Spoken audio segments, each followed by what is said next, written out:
Okay, so one of the great things about being in Venice is that to get from A to B, when your feet are aching, you have to take a boat. And that's when you really see Venice in a totally different perspective. You see how Venice is meant to be. That just just even the just going underneath the bridges.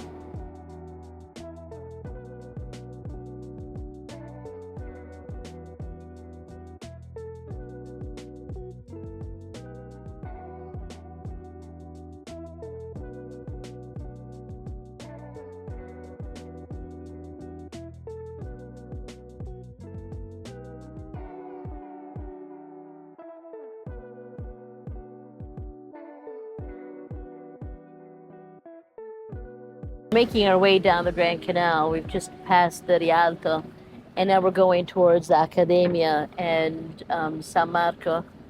One of the great things about this Busignacos, it's called the Grand Canal, is that it has these really dramatic S turns.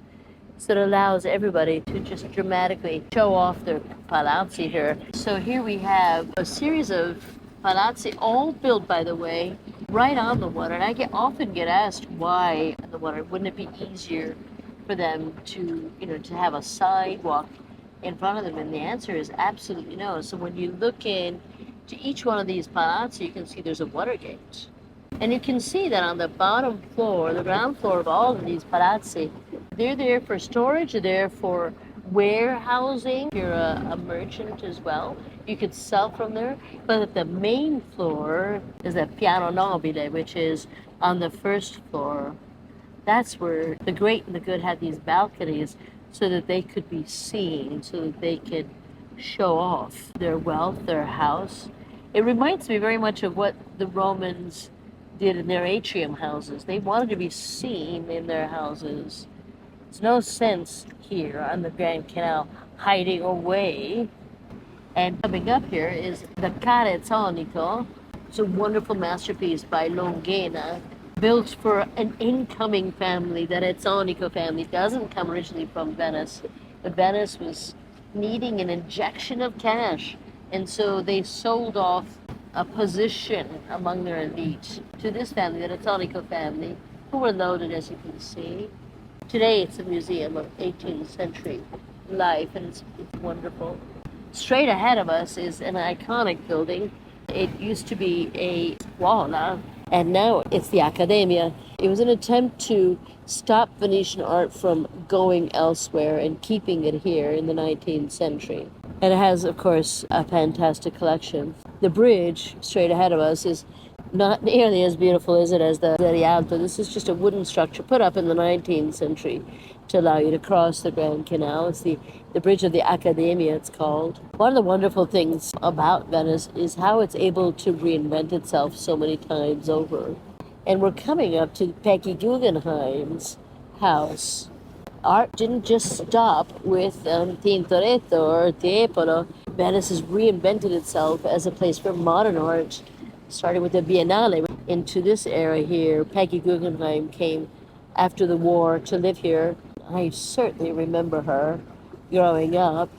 This venerable elderly lady American who's famed for her collection of art. This building here, 19th century, has this palazzo has this wonderful mosaic here done by the Salviati family. Here is the Guggenheim with its green roof. When I was a child and she was still alive, she had ivy going right down the building.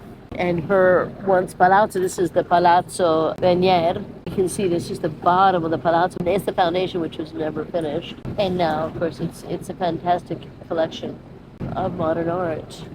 Coming up here is the Palazzo Dario. I love this palazzo for its huge chimneys and its wonky facade. You can see there. And we're going to the very opening of the Grand Canal here. This is where the lagoon turns into the Grand Canal, and we're looking at the Punta della Dogana. This is again transformed into modern art. This is part of the Pino collection.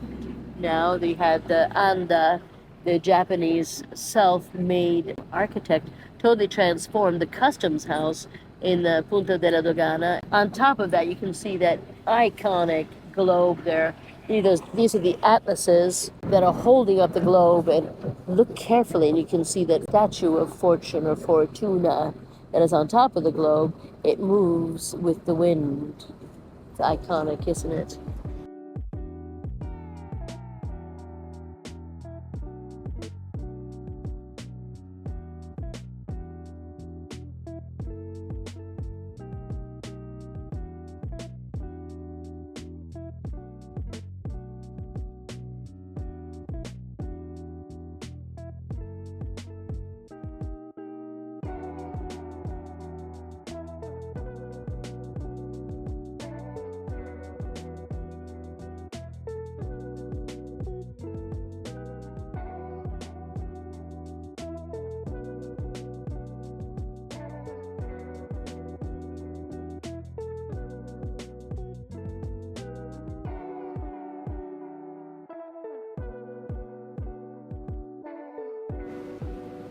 Okay, so here we're wiggling our way on the narrow streets, these narrow water streets, to the Arsenale. You can see the Arsenale from the outside. You can see the walls that are closing it in.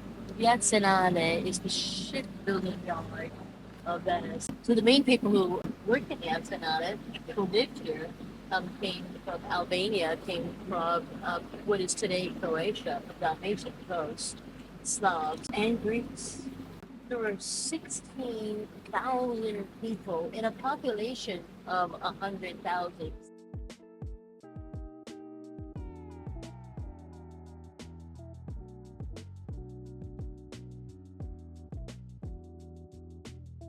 So it was hugely innovative.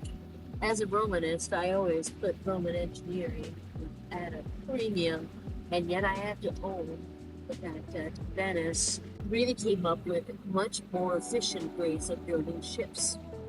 Above all, was they built the frame first, whereas the Romans built the hull and then built the frame. And they had all of this whole area in a part of Venice called Castello, and we're looking right straight ahead at the leaning tower, that is, of the ex-cathedral of Venice. This is San Pietro in Castello. That is a bell tower made by Venetian, and here is a Palladian church. So here we are, look at this, entering the Arsenale. Just amazing when you come here and actually enter here by sea, because you're not allowed to come here. It's a military zone. And then you get into, what is the awesomeness of Venice. Now, we're looking here on the right-hand side at some of the shipbuilding yards here, the right and the left. And what Venice came up with, really from the 14th century, Dante records it in the Divine Comedy. What they come up with is the first ever assembly line. So you could see in there, they would start a ship in the morning, end the day with the ship already made, because each team had its own prefabricated parts that it was working on. Once they finished their task, they literally sailed the boat, the boat in construction to the next area, and each team did his own little bit. Today, it's used for the Biennale.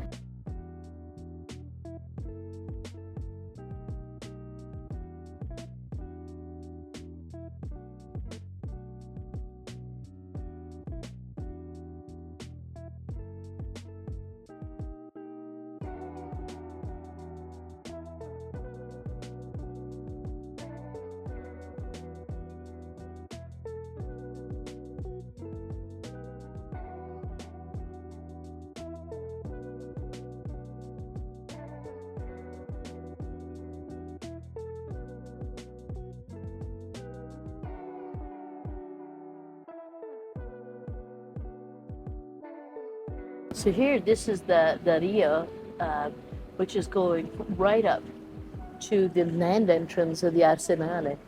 We can't get into the Arsenale from here because it's It's a military zone, so you can only go the back entrance. But I like to think about these houses on either side as being the houses of all those people who decked out the ships, the people who worked in the shipyard, all these different languages they spoke. And here's this magnificent entrance to the Arsenale with those two imposing gates. There are those little fortresses. The bridge isn't right. This is a modern bridge. When the ships were launched from here, you can see there's Arsenale right through there. They had a bridge which opened up so the ships could get right through there. So here is this magnificent structure here, the Porta dei Leoni.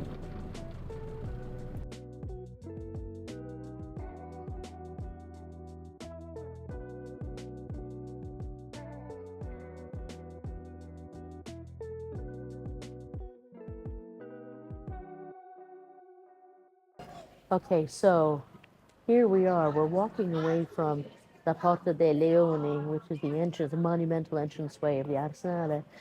And we're going to find, where the population who worked there lived. So as we're walking here over the bridge, you can see that we're going to the parish, the parrocchia of San Giovanni in Bragora. This is a really lovely parish with some really famous residents and a very multicultural background. So here we go, and again, a much quieter area of Venice. The hordes don't know to come down here as well. Here's a really interesting sort of detail you might want to look at. So you had these. This is a little, as you can see, this is an apotropaic thing. And you have these mouths, which originally you would have put your little denunciations in there. So, like if someone were complaining about a neighbor, like maybe the neighbor had the plague or the neighbor did something bad, he could stick a denunciation in these mouths. So you can look at these neighborhoods here, and it just looks like a really ordinary neighborhood. The people who lived here came from all over. So the people of Venice were divided into the people of the Golden Book. And these are the elites. And you had to belong to that Golden Book to actually get elected. Underneath them, you have people of the Silver Book. And these are people who were citizens, full time. Their parents have been there for a long time, and they are genuine citizens. But the 90%, literally 90% of the people who lived in places like this, where you can see laundry even still today, that was called the popolo minuto. The popolo minuta meaning the ordinary folk. And these people, the plebs minuta, the popolo minuta, they were themselves divided into people who had a regular status. They had citizenship, like internal citizenship, and that allowed them to trade within the city. But these people in these very ordinary streets, they would have all been jostling with each other. This is the popolo minuto. And these are the people who made up the arsenal workers, who are the stratiotti, who are the soldiers, who are the galeotti, who are the galley sailors. These are these people. We're coming up to a wonderful square now. This is actually the church of San Giovanni in Bragora. There's a lovely campo here. Remember, it's called a campo. When there's a square in Venice, there's only one square, and that is St. Mark's Square, the piazza. When you say piazza, there's only one piazza. That's San Marco. But when you come to an area like this, which you might call a square, it's a campo, it's called. So you can see just very ordinary. So here we are in the Campo di San Giovanni in Bragora, the parish church of this neighborhood. And we know about this church because, all of the people who are living here needed to have religious services, and the Greeks in particular. Well, they're Orthodox, aren't they? They're not Catholic.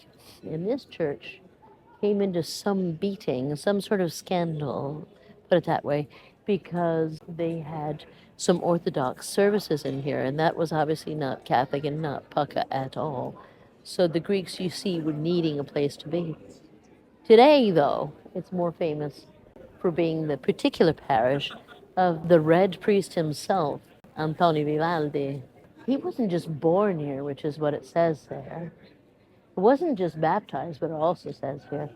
Vivaldi lived here his whole life until the end, when he decided to take up an imperial assignment and went to Vienna in order to produce his operas. And he went there, sold all his goods, went to Vienna and died, and is buried in a pauper's grave along with, Mozart. So Vivaldi went here to church on a daily, and there's every good reason to think that he played the organ for this church as well. He was the son of a barber, and you can see where his family dwelling is, and it's just right here, around the corner. He was the oldest, Antonio Lucio Vivaldi, of his family. He was born quite sickly, and there's some suggestion that his father always wanted him to become a priest. His father, Barber, was also a great musician, or a good musician anyway. He played the violin for the orchestra of San Marco, the basilica. Antonio Vivaldi followed his dad's footsteps, but overtook him very quickly. So he took his father's chair in that orchestra, and he became the foremost violinist of his age. So we're going to walk over here and look at the house, and he lived his whole life, apart from that part, in this calle right here. It's called Calle del Doge. And Doge, no, not Doge. So just in this little neighborhood here. So you need to picture him living with his parents. He was shy. He didn't have the contacts or the charisma that his father had. And so he relied on his father, to get him posts.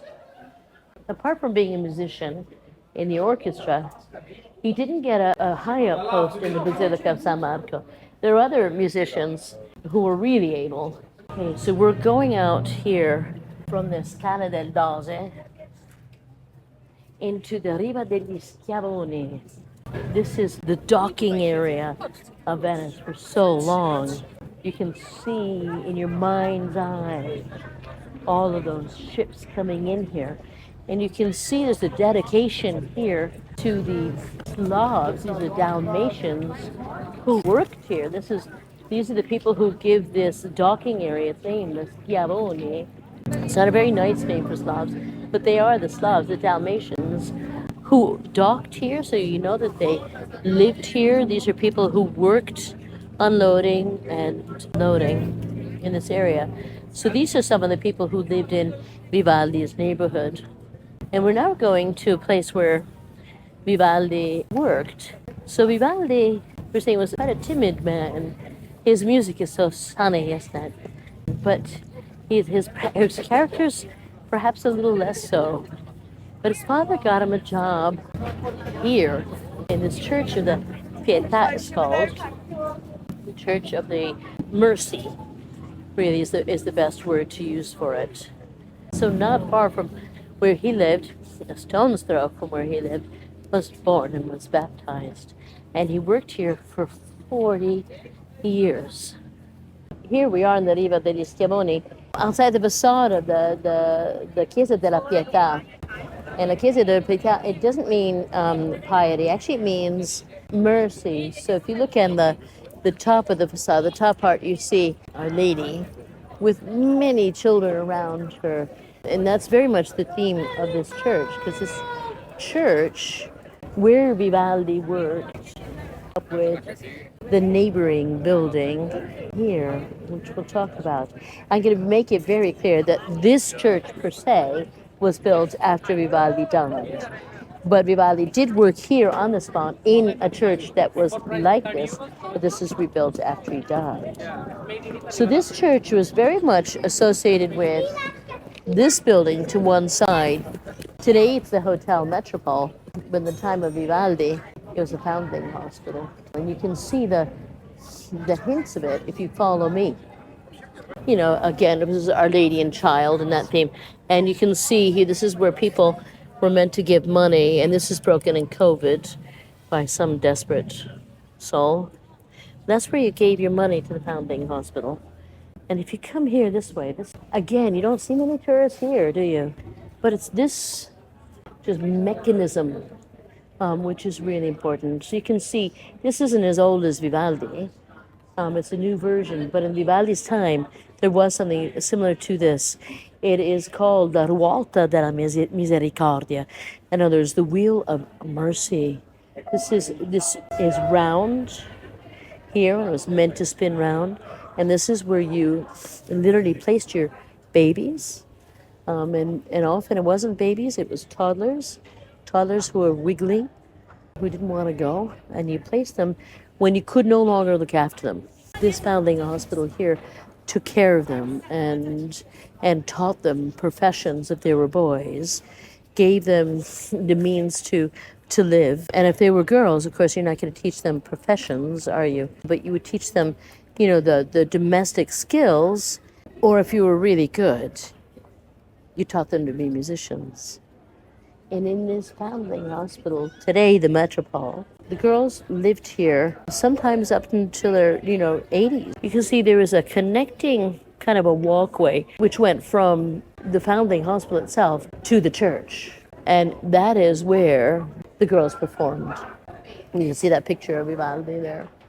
There's one more hint to this. Right next to the Foundling Hospital, in fact, right underneath the walkway, we had this inscription here, and I thought I would go over it and talk about the need for a Foundling Hospital. You might ask, why they would need such a big building in order to look after these kids. And then when you put Venice in a bigger context, you understand the need for a Foundling Hospital. Venice is not only a trading city and a big city, so at its height, up to 150, 200,000 people. It was one of the biggest cities in Europe. It's not just the size, but it's a trading city, which means there are lots of people who are undocking here just for one night or 2 nights. So there's a lot of need for servicing women. Courtesans, in other words.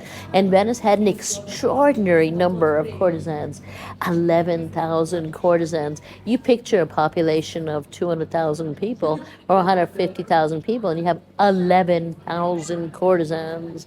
Is enormous. And there were 2 kinds. There was the cortigiane oneste, and these were courtesans who were educated and who were in a book. Actually, there was an A to Z. There was a yellow book of all of the famous courtesans, which listed their names and their addresses and how you could contact them. And these included the very famous Veronica Franco, who was visited here by Henry III, the King of France. In addition to those, though, there were also the streetwalkers who, exposed themselves literally on a bridge called the Ponte delle Tette. These were people who were plying very everyday trade. So this tells you that there are a lot of people who were struggling to look after their kids. And when they deposited them here in that Ruota della Misericordia, the mothers would leave behind half of something, half of a picture, half of an icon. Usually it's something very simple, half of a piece of cloth, and they would retain the other part because there was always that hope for some of them that they could come back and retrieve their children. It didn't happen very often, because if you did want to retrieve your child, you had to pay back all of the care that was put into the child in the intervening period, and there's not many people who'd be able to pay for that. So the chances are, if you were a child here and bungled into that Ruota della Misericordia, you stayed. You stayed. If you were lucky and a girl, you were one of those singers who became super famous and sang in this church. All of Europe came here and listened to the girls. So this is Vivaldi's church.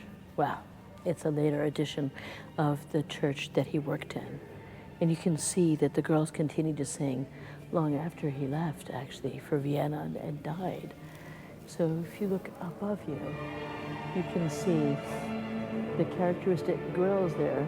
So the girls sang behind. People would come from all over Europe.